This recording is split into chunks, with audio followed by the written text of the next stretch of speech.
Hello everybody. I'm gonna wait for you all to join and then we will jump on in talking all about self-sabotage, and I want to answer all of your questions as well because I haven't done an Instagram live in kind of a while. Welcome. Lovely to see everybody joining. Let's do our usual Sagittarius entrance. Where would you rather be right now? Where is your body craving to be? I'm obviously where I want to be right now. And here is my view. Got the One World Trade Center. You can't see my apartment building. It's over there. Okay. Hello, everybody. Welcome. So, let me know where your soul is craving right now to be, what location. That's our usual Sagittarius entrance. And then we're not going to let this live go for too long because I have some work that I would like to do before Monday starts, and I got to onboard a new employee, which is very exciting. Poolside in Port Douglas in the sunshine, beautiful.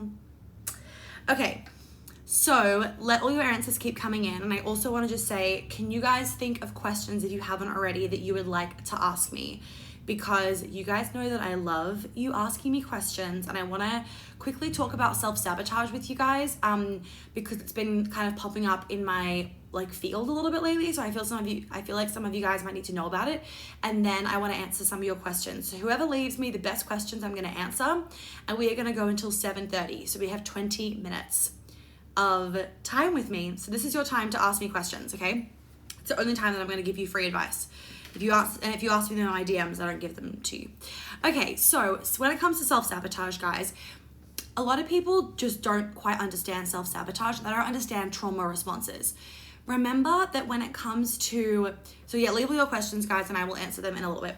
Remember that when it comes to pretty much everything, if you're needing to be open-minded about something new, but you have trauma, it's impossible for you to be, basically. So when someone says, just think with an open mind, well, if you don't have an open mind, you're not going to be able to think with an open mind because you're traumatized by X, Y, and Z. If someone says to you, try this new thing, or you should pick up this new habit, or you should start doing X, Y, and Z, but you're not doing it for a certain reason, often you're not doing something because of self-sabotage. If you want to jump outside your comfort zone, but for some reason you just won't jump outside your comfort zone, the reason why you won't jump outside your comfort zone is because you're traumatized. And remember, guys, that trauma does not need to be you saw someone get murdered or you went to war. A lot of people, they put trauma on almost they don't understand the vastness of trauma, and I'm here to make it seem more relatable because the bottom line is trauma can be getting lost in the supermarket when you were 5 years old when you were shopping with your mum. Trauma can be you got your heart broken at 16 years old. That can be trauma. Trauma can be that one time a guy told you you're ugly, and that can then traumatize you. Trauma can be literally anything that has had an impact on you. So when you have all these thoughts running around in your mind, that's a result of your trauma, right? When someone says change your belief, you're not going to be able to unless you've healed your trauma. So when it comes to self-sabotage, the reason why people self-sabotage or they procrastinate or they won't go after what their heart wants, for some weird reason they can't understand, is because they actually don't feel safe to do it. So if you're self-sabotaging, the reason why this has actually come up is because tomorrow, oh my God, guys, get excited. Tomorrow, you guys have the Attachment Styles podcast coming for you. So that's all ready to rock and roll. So tomorrow, 6 a.m. EST, it's going to be released. So get excited for that. And there is a video as well that I'm going to get our new employee to edit, and she'll put it on YouTube too. Make sure you guys are following me on YouTube if you're not already, because I'm popping up a lot more videos lately and more exciting things are coming on that one as well.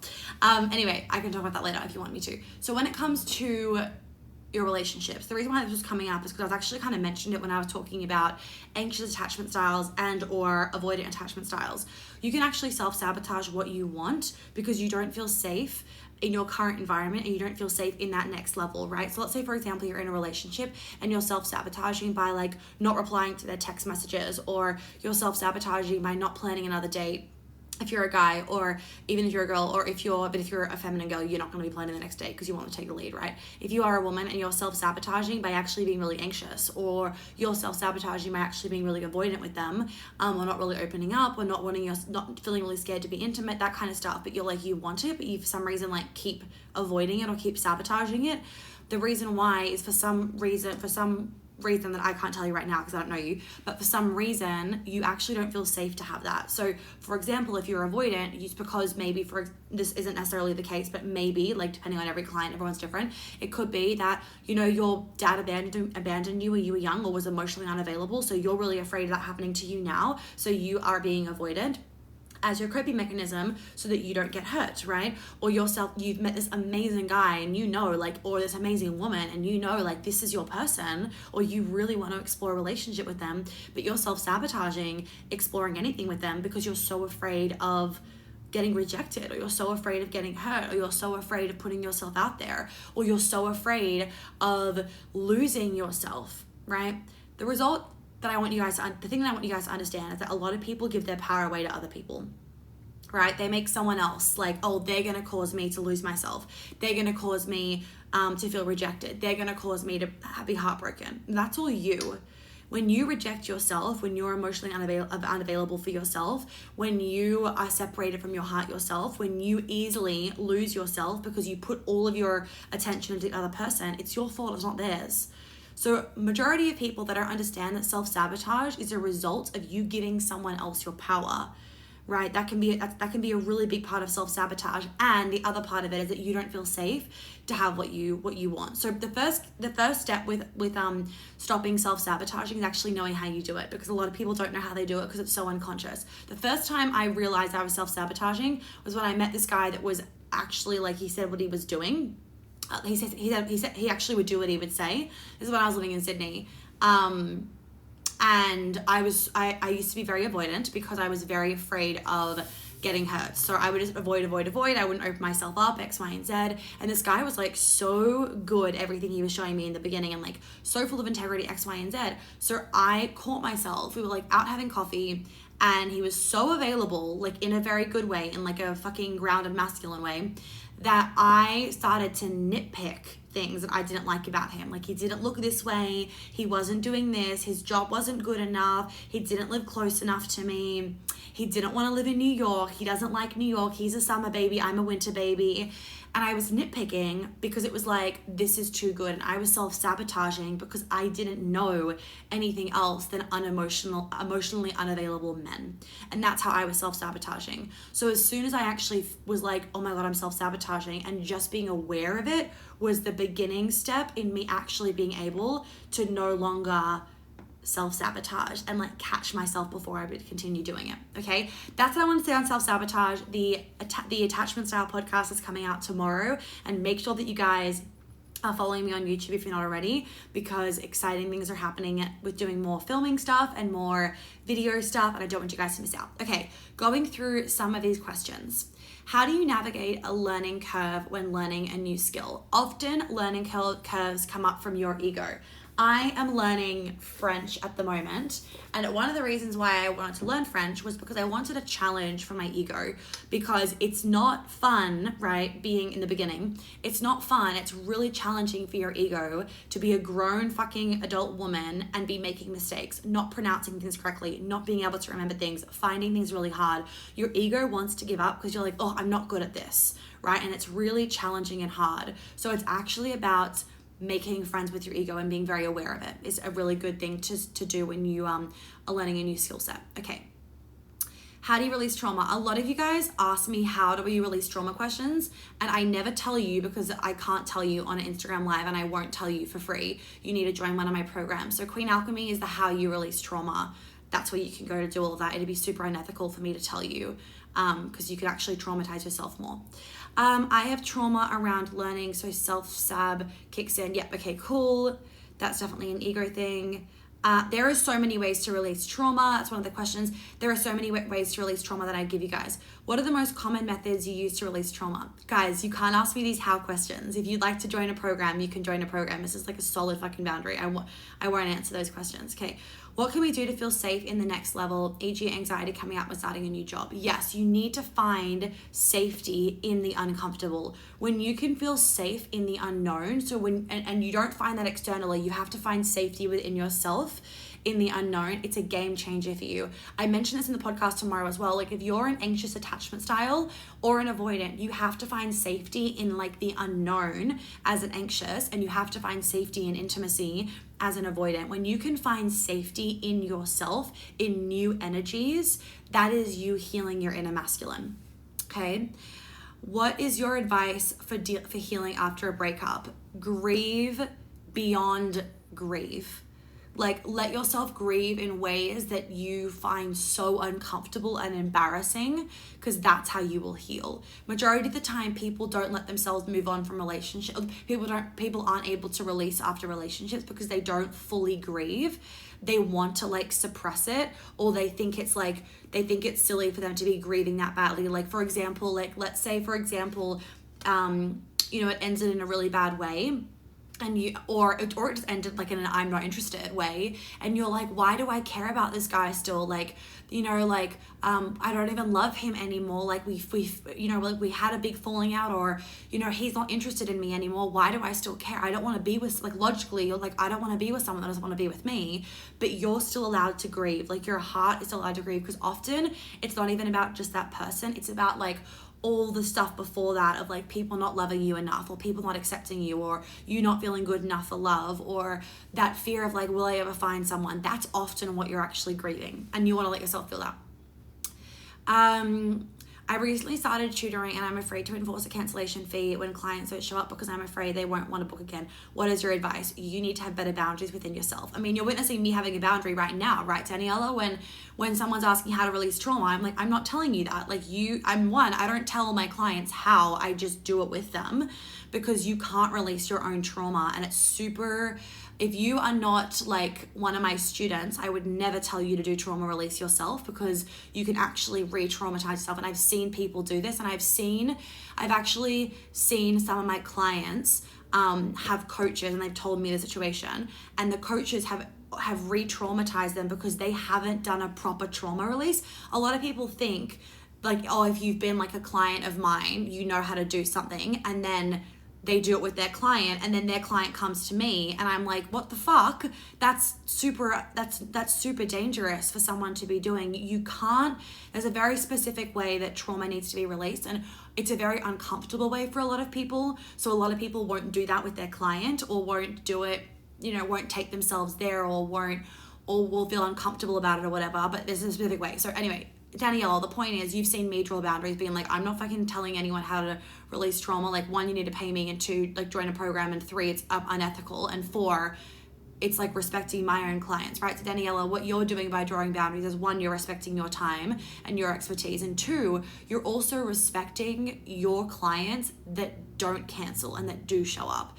By you not enforcing a cancellation fee, that energy is also not respecting your clients that are showing up. Okay, that's why you do it. And you got to respect yourself and like stand your ground, because boundaries are actually attractive. And when someone gets triggered by boundaries, that's their own stuff. But often after about a week of them being triggered, they're going to be like, there was something like really good about that though, because like she respects herself. Like even if they don't know it subconsciously, that person is only going to respect you more. And it probably in a year's time, even if they did cancel, guarantee you in a year's time, they'll be knocking back at your door for more tutoring, right? Because they're actually going to be like, she was really good and she fucking respected herself.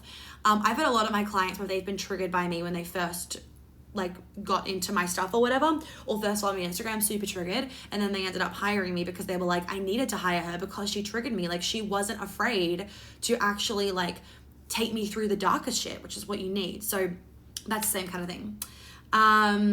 Avoiding self-sabotage between the job, waiting for the manifestations to come in. It sounds like you need to learn to hold yourself in that unknown as well, Felicity. Okay, what else? I would love to hear about your decision to write a book. I've been following you since you started sharing recipes. Oh my God, that was like 5 years ago. Wow. Okay, so my decision to write a book. it was kind of like my podcast. A lot of people were telling me like, when are you writing a book? When are you writing a book? And I kept just being like, no, I don't write. I'm not a writer. And then it kind of happened organically. I had a really exciting opportunity when I was in London, and I was doing some filming with a film crew, and I was staying at the hotel that night, and I woke up in the morning and it felt like I was in New York. It was a really cloudy day in London. I was super high up, and I woke up and it was like a whiteout, so I felt like it was snowing in New York City, and I just had this burst of inspiration, and I pulled my laptop out that morning sitting in my bed, and I was like, well, we're writing a book. And the first chapter is me literally being like, I'm in London, I'm sitting in the bed, and I've decided to write a book. The book is like quite chatty and everything like that. I keep kind of changing what I'm going to do with it. I actually think I'm going to split the book that I'm writing into 2 books. I was talking to Sarah about this, so I think it's going to end up taking a little bit longer, but I'm going to end up splitting it into 2 books because they're kind of 2 different topics, and I want to make one more like about the feminism stuff and like the emasculation of men, and then I want to make the other one more about like boundaries and like chick stuff, you know what I mean, where guys wouldn't want to necessarily read that book, but men would read the book that I'm talking about emasculation in. So yeah, because they're just kind of 2 separate sides to me in a way. I have a question around a client saying they would 90% book in on a call and then keep going back and forth in emails and decide not to go ahead. When I asked reason they didn't respond, what would your advice be? Yeah, we have a new policy, Isabel. We have a new policy where if there's back and forth emails for more than 14 days, we tell them it's not a good fit, come back when you're ready. It sounds like she's not ready, and this is an opportunity for you to like draw a boundary in like a loving way of being like, you're not ready, because you only want clients, I'm assuming, that are a fuck yes. Okay. Would you recommend hypnotherapy for a trauma release? Depending on the hypnotherapy, generally not. I'm looking at seeing a lady in Sydney about it, or do you think I would get more out of the programs? If you're asking whether you would get more out of me or a hypnotherapist, you would 100% get more out of me. And I'm not saying that to be cocky, like I'm saying that like 100%, because a lot of people that have seen me, they've gone to hypnotherapists, therapists, X, Y, and Z, but I blend so much shit together that like hypnotherapy may help you to figure out what you are traumatized about, but it can help you to like go back and like, you know, re-understand the situations, but it's not a trauma, it's not a somatic release, which is what you want. Any tips on how to create self-trust after childhood emotional abuse? Yeah, so firstly, as a rule of thumb, the root of the thing, Brittany, is the emotional abuse. So you actually want to clear the emotional abuse. So join Queen Alchemy if that feels good, or come to the Tulum immersion. The emotional abuse is what's causing lack of self-trust. So when you fix the emotional abuse, the self-trust was click into stone, right? As an intermediary thing for the self-trust, before you like do the work on the emotional abuse, just kind of like as a band-aid, but still like something to get you through, which is important. The self-trust comes from you having boundaries within yourself. So what that looks like, for example, is, what would that look like? That would look like if a friend said to me tonight, hey, do you want to go out for dinner? I'd be like, no, because I've said to myself that I would like to have a chill night by myself. Actually, even last night, I've had a very social time since being in New York, which has been amazing. And last night, I really needed a night to myself. I was so fucking tired, and I'm in my luteal phase, and I'm like a little bit ungrounded. And I've been noticing that like my physical body's been ungrounded because I've been getting a sore fucking tailbone, which is so bizarre, but like a sore tailbone. I was like, what the fuck, the other week? It was a few days ago. I would like get a sore tailbone randomly, and I was like, okay, my root chakra's a bit ungrounded. But I've been living in a hotel for nearly 3 months, like, you know, in Tulum and then in Colorado and now here. A lot of traveling, right? So I need some grounding time, and I've come to New York and it's been just like all guns blazing, which has been amazing. I've been loving it. Thursday night I was out, Friday night I was out, and I was like, so yesterday, get this guys, yesterday I was out all day. I saw a friend for a while, and then I saw another friend and was walking around the city and whatever, and I was just so fucking tired, right? And having Jelly, he's been really exhausting me as well, just because like he's been a bit agitated since being in the city, and kind of been getting on my nerves a little bit, to be honest. Anyway, I go to Whole Foods to pick up some stuff, and I leave my fucking iPad in Whole Foods, and I literally looked at the iPad in the trolley and was like, I'm gonna leave that, let's put it under my arm so I don't forget it. And then to pick up the shopping bags, I had to take it off. I had to take my iPad out from under my arm and put it in the trolley to pick up the bags from the cash register. And then I went to go take the bags out when I was leaving the store. I left my fucking iPad there, and I didn't realize for 4 hours until I had gone and done decor shopping with my mum, who's my interior designer for my apartment in New York, because she's like doing it all. I've hired her and I'm so excited. So we were like FaceTiming to do a pile of decor shopping. I was like, I can't go out tonight, but I can go shopping. So I was doing that, and then I come home, have a bath, like face mask. I'm like, okay, I am done. I need to get into fucking bed. I'm so tired. You know when you're like on the brink of crying because you're so tired? That was me. And I go to get my iPad and I realized I fucking left it in Whole Foods. And luckily it was still there, which I was very grateful about. And I like went back to get it. Anyway, what I was saying to that is like the boundary is the self-trust, right? So for example, if one of my friends was like, hey, let's go out tonight, and it was Saturday night, I would have been like, no, because I know that I needed a night to myself. I know that I needed an early sleep and to not drink and to not be out in like a busy crowd, because I've just been around so many fucking people and I'm exhausted. And that is self-trust, because if you don't follow your own boundaries, you don't trust yourself.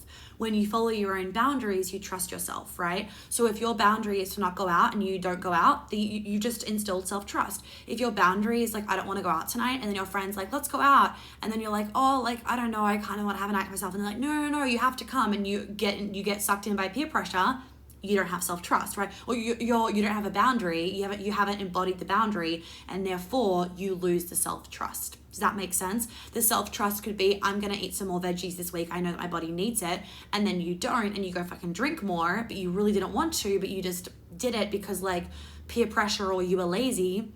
You've just ruined self-trust, if that makes sense. You've lost that self-trust within yourself, okay? I hope that kind of answers that. I don't know where my sweater is from. I got it from Revolve. It's some cashmere brand. I can't find, what's the label say? I'll find it after. What are the ways that I love this. I've got two of them actually. What are the ways that you ground yourself at this time? Breath work, definitely.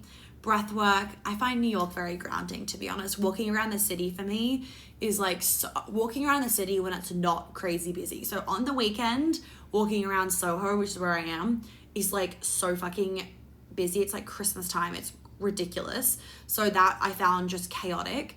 But walking around New York City when it's not really busy, so during the week, you know, walking home from my friend's house just before was beautiful. It's not busy. It wasn't busy. So I was walking home from West Village and it's lovely. I find those things really grounding. Baths are really grounding. The mountains are really grounding for me, but I don't obviously always get there. But I honestly find New York so grounding, so fucking grounding. And that's why I'm like, it's my soul home. Jelly prefers the snow and the mountains to anywhere. He's definitely loving the city. Like he's loving all the walks that we go on, and he's met so many dogs because I've made some friends with people that have dogs, so he's been loving that. Like my friend's house that I was just at, she's got a dog and they were playing for like an hour and a half while we were just like chilling. So he's been loving that, but it's been more like that. He's not used to being on a lead all the time. He can't run as much, although I have been taking him to more dog parks, which has been good. And we're living in a hotel room, and I am in a suite. So we're like, thank God. So I've got like an extra, can you guys see it? I've got an extra living room space. It's over there. And then I've got like the bedroom situation here. So it's a little bit bigger than usual, but he's been getting agitated. He's just not used to it. That's all. He's got to get used to it. I'm not going to tell you guys what hotel I'm staying at, only because I've had a few people come up to me on the street, which has been amazing. I love it. I like love when you guys come up and when you see me and say hi and everything, but I'm just not going to tell you where I'm staying. Any tips on over apologizing? Yeah, when you're over apologizing, it's like you not being instilled in your power. So if someone is like, let's say for example, what would be an example? You don't want to go to a party and you phone your friend and you're like, hey, I'm so sorry, but I can't come tonight. Well, you're not sorry because you don't want to go. So just be like, hey, I can't come tonight. I'm super tired. I need a night to myself. There you go. Does that make sense? Or let's say, for example, someone bumps into you on the street and you're like, sorry. You're not sorry. You didn't bump into them. They bumped into you. So you would just be like, oh, right? And then they'd be like, oh shit, I'm so sorry. And you could be like, that's okay. That's what it is, right? So it's like, often women apologize because they think they're being an inconvenience. It's that inconvenience wound. Where was I talking about the inconvenience wound? I think I might have done a podcast somewhere on the inconvenience wound. Maybe I should. Is Queen Alchemy open for enrollment or evergreen? No, it's open for enrollment now. It's not evergreen because every week we have a 2-hour live healing Zoom call and you get your one-on-one Brittany. So, or you may have more one-on-ones depending on what stuff you've popped in your questionnaire and how much you need to heal. So it's not open all the time. It's open now until towards the end of April, and then it's closed until September. So get this shit done now so you can enjoy your fucking summer. Love your authenticity, babe. Which container of yours would you suggest self-sabotage healing? 1000% Queen Alchemy. For the majority of you guys, Queen Alchemy, ask me any other questions. For the majority of you guys, Queen Alchemy is actually going to be the best thing for you to, for you to do, because that's like the trauma healing stuff. As a rule of thumb, guys, you literally can send an email to me, Sarah will get it, what you need to work on, and then she'll tell you the right place to go, because we've got a program for fucking everything and the programs don't overlap, so it's quite easy for us to tell you where to go. So if you just want to email, that is also that's also fine, then we can direct you. But yeah, Queen Alchemy is like an amazing container for self-sabotage, all the trauma healing, all the feminine embodiment, all the sensuality stuff, living from your heart space, getting out of your ego, having a free flowy life, getting rid of your anxiety, getting rid of any depression that you have, any eating disorders that you have, all that kind of stuff. Queen Alchemy does it. Okay. Any exercise to release attention in throat chakra. I mean, singing is a really good thing to be doing. There's a really good throat chakra exercise in Queen Alchemy. When you join that, we do a lot of throat chakra stuff. Is like my jam in Queen Alchemy, because it's all about boundaries. Like if you don't feel safe to draw boundaries, this is a chicken nugget for you guys. If you don't feel safe to draw boundaries and speak up and speak your truth and be embodied in your essence and your truth, you won't feel safe to be in your feminine, okay? Because the feminine needs that masculine container. The feminine will only feel safe to thrive within you if you also feel safe to say no to someone, or to say this kind of action isn't welcome, or whatever it is. If you don't feel safe to draw boundaries, you're not going to feel safe to be in your feminine. If you're traumatized by things, and you won't know it generally, some of you will, if you have trauma that's stopping you from being in your feminine, it stops you from being in your feminine because you don't feel safe to let go. If you're a control freak, that's a trauma response, because you don't feel safe to let go. Because if you let go, then someone can hurt you. But if you are fully in your power, you're like, no one can fucking hurt me, right? Because I got me, I'm in my power, I respect myself, I have my own back, and I don't let people walk all over myself because I speak my truth. But that's being in your power, and that's like the key for being embodied in your feminine. Okay. For some reason I can't see these questions until I click on them. I did that one. I don't know why these questions, like on my iPad, I can't see them until I click on them, so I'm just checking. Okay, I've done those. Okay, what is your number one thing to tap into your inner knowing to hear that voice clearly? Like full quiet space, meditation. I mean, my guides talk to me all the time, but like quiet space, meditation, a good cup of chamomile tea, I'm there. Love it. Fucking love it. And skiing and being in the mountains does it for me. And New York. I'm very intuitive in New York, actually, like super intuitive. So I'm like never stressed when I'm in New York. It's crazy. I'll be stressed from like maybe running around all day if I did too much in the day, but I'm not stressed about life because I feel so electric being here that like things just fall into my lap. It's like the ultimate manifestation vortex for me. Do you guys have any other questions about anything? Let me know. Let me know. I'll wait here for another minute or so, and then I'll head off. Thank you for all of you that joined today. Jelly's fully dead asleep. He's been playing for so long today. It's been fantastic. Mummy gets a break. Any other questions? I'm so excited for the next round of Queen Alchemy to start, and it's going to be starting in my new apartment, although it won't be put together until maybe the end of May, just because I'm going to be like living on the floor for a little bit until all my furniture comes, but it's still going to be a fucking vibe because that apartment is a fucking vibe. It's so expensive. Welcome. What was the tipping point that launched you into going for it in your biz? The tipping point for me was when I went to a brain specialist that specialized in phantom pain, because after my ski accident, I like created phantom pain in my leg, and he told me to meditate. And I was like, I do fucking meditate. And he was like, well, meditate longer. And I paid $600 for it, and my card declined because I didn't have any money. and I had to use my business card, which had like $2,000 or something in that account. And I was so angry that nothing was working to fix my leg. And so when I got home to my apartment in Sydney, I remember it so clearly. I sat on the balcony and I was just like, fuck it. I'm done fucking hustling. I'm done trying. Fuck it. And that's when I like really understood the power of like being in your business, being in your feminine in your business, and like trusting and all that kind of stuff. And then everything just flowed. And from that moment on, I've never hustled. And then my business just took off and snowballed. And it's been a wild ride since, but a good one. Any advice for being called sensitive? Yeah, fucking own that shit. That's a beautiful thing. I'm sensitive. People don't think so, but I'm sensitive deep down. I'm like, I've got a very, people call me a marshmallow. I've got like a burnt outside, like fucking fiery, and then on the inside I'm super, super soft. And I'm sensitive, but my ego doesn't like to admit it, kind of situation. So yeah, sensitive is a beautiful thing because you feel your emotions, you don't suppress them. And when you have an open heart, it also helps to feel other people to feel safe to open their heart. Thank you, Sarah. You're so welcome. Thank you, everyone. What do you recommend to do daily for someone who has endometriosis? My friend is suffering. I would get your friend to listen to my podcast, the recent one about how your trauma affects your period. That's what I would do. Okay, next question. Let me see what this question is. Oh, I answered that one. Okay. Yeah, if they can't own your sensitivity, maybe they're not the right person for you. I'm not saying that necessarily is the case, but if they're like, why are you so fucking sensitive? Maybe they're being fucking insensitive, right? Maybe they're not being emotionally intelligent about things.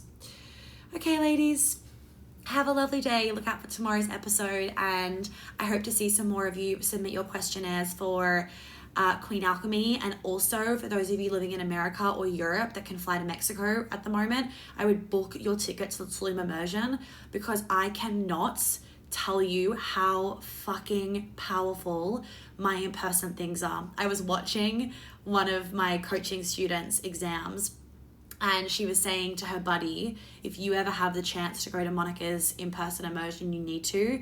And she'd work with me online as well. She was like, it's fucking phenomenal. So if you can come to Tulum, I cannot recommend it enough. It will change your life.